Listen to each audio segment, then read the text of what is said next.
गर्मी आ नहीं रही, गर्मी आ चुकी है। जर्मनी में यूँ तो गर्मियाँ कम ही देर के लिए आती हैं, लेकिन पिछले कुछ सालों से शायद ग्लोबल वार्मिंग की वजह से इनकी शिद्दत में इज़ाफ़ा होता जा रहा है। लेकिन यहाँ का इंफ्रास्ट्रक्चर अभी तक उसके लिए मौज़ूद नहीं है। आपको बेशतर घरों में सीलिंग फैन्स तक नहीं मिलेंगे। लोग पेडेस्टल फैन से गुज़ारा करते हैं, लेकिन वो इतने कारआमद नहीं होते। मैं आपके लिए लेके आ गया हूँ गर्मी का तोड़। आइए देखते हैं क्या चीज़ है। जी हाँ, ये है पोर्टेबल स्प्लिट यूनिट। आपने पोर्टेबल एसीज़ तो देखे होंगे जो कि सिंगल यूनिट होते हैं। उसमें और इसमें क्या फ़र्क है ये आपको बताएँगे और उसकी निस्बत आपको इसे क्यों प्रेफ़र करना चाहिए ये भी आपको बताते हैं। चूँकि ये पोर्टेबल स्प्लिट यूनिट है तो ज़ाहिर है कि 2 हिस्सों में मुश्तमिल है, लेकिन ये दोनों हिस्से आपस में जुड़े होते हैं एक 3 मीटर के पाइप के थ्रू। इसको इंस्टॉल करने के लिए उन्होंने साथ में असेंबली भी दी है, यानी जो इंडोर यूनिट है वो तो ज़मीन पे रखा रहेगा, जो आउटडोर यूनिट है उसको आप इन क्लैंप्स के थ्रू बाहर अपनी विंडो से लटका सकते हैं या अगर आप ग्राउंड फ्लोर पे हैं तो बाहर कहीं रख सकते हैं। ज़ाहिर है कैच सिर्फ यही है कि उस पाइप को बाहर जाने के लिए आपको थोड़ी-सी झिरी निकालनी पड़ेगी। जर्मनी में नॉर्मल स्प्लिट यूनिट्स लगाना बहुत एक्सपेंसिव पड़ सकता है। उसकी वजह ये है कि यहाँ पर घरों में दीवारों पे आइसोलेशन होती है। आइसोलेशन से पाइप को बाहर निकालना और दोबारा से उस आइसोलेशन को बंद करना बहुत एक्सपेंसिव है। अगर आप नया घर बना रहे हो या if you can afford, of course जितनी गर्मी आजकल होना शुरू हो गई है पिछले कुछ सालों में, तो बेहतर है कि नॉर्मल स्प्लिट यूनिट लिया जाए। जब आप पाइप को बाहर निकालेंगे तो उसको क्लोज करने के लिए एक ये पैकेज भी है जो आप सील कर सकते हैं विंडो को। ये मैनुअल लग रहा है जो as usual. Oh my God, this looks heavy. ये है इसका आई थिंक आउटडोर यूनिट और आप ये देख रहे हैं पाइप से अटैच्ड है। मुझे लगता है इंडोर यूनिट निकालने के लिए मुझे हेल्प चाहिए। इसको बाहर निकालते हैं, सेट करते हैं, फिर इसके ऊपर बात करेंगे। यूनिट बॉक्स से बाहर आ चुका है।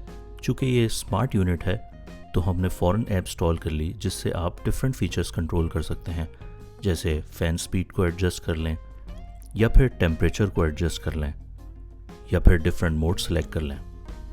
ये है इसका आउटडोर यूनिट जिसको बाहर मूव किया जाएगा और ये इंडोर यूनिट है जिसकी टॉप सरफेस पे टच स्विचेस के ज़रिए इसके फीचर्स को कंट्रोल किया जा सकता है।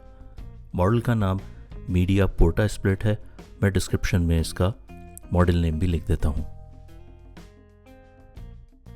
और इसका नॉइज़ लेवल भी काफ़ी कम है।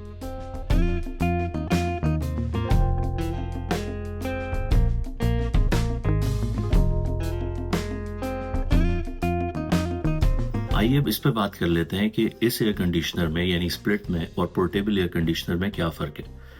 पोर्टेबल एयर कंडीशनर के वर्किंग प्रिंसिपल की वजह से वो कमरे में कुछ देर के बाद एक नेगेटिव प्रेशर क्रिएट कर देता है। इसका मतलब ये है कि थोड़ी देर के बाद बाहर की गर्म हवा कमरे के अंदर सीप इन करना शुरू हो जाती है। आप चाहे जितनी मर्जी प्रोटेक्शन करने की कोशिश करें, क्योंकि बाहर का एयर प्रेशर ज़्यादा और अंदर का एयर प्रेशर कम होता है, तो उसकी वजह से बाहर की गर्म हवा किसी ना किसी तरह अंदर आ जाती है और थोड़ी देर के बाद ऐसा होता है कि एक इक्विलिब्रियम सा क्रिएट हो जाता है और आपको ऐसा लगता है कि एयर कंडीशनर बिल्कुल काम ही नहीं कर रहा। और दूसरा मसला ये है कि उसका जो पाइप गर्म हवा बाहर लेके जा रहा होता है वो खुद भी काफ़ी गर्म हो जाता है, जिसकी वजह से कमरे में उस तरह ठंड नहीं हो पाती। तो अगर आप पोर्टेबल एयर कंडीशनर लेने का सोच ही रहे थे तो बेहतर है कि पोर्टेबल स्प्लिट की तरफ जाएं। अगर आपको ये एयर कंडीशनर सिर्फ किसी छोटे कमरे में इस्तेमाल करना है, जैसे कि आपका बेडरूम या होम ऑफिस, तो उसके लिए बेहतर होगा कि आप इसका कोई छोटा यूनिट ले लें। जैसे कि मैंने देखा कुछ अर्से पहले कैरवान्स वगैरह के लिए जो एयर कंडीशनर आते हैं वो साइज़ में बहुत छोटे होते हैं और 20-25 स्क्वायर मीटर के रूम के लिए सफिशेंट होते हैं। उसमें भी वर्किंग प्रिंसिपल यही है कि आउटडोर यूनिट को आपको किसी तरह बाहर फिक्स करना पड़ेगा या लटकाना पड़ेगा और इंडोर यूनिट को आप किसी चीज़ के ऊपर रख सकते हैं। इस वक्त यूरोप में शदीद हीट वेव आई हुई है।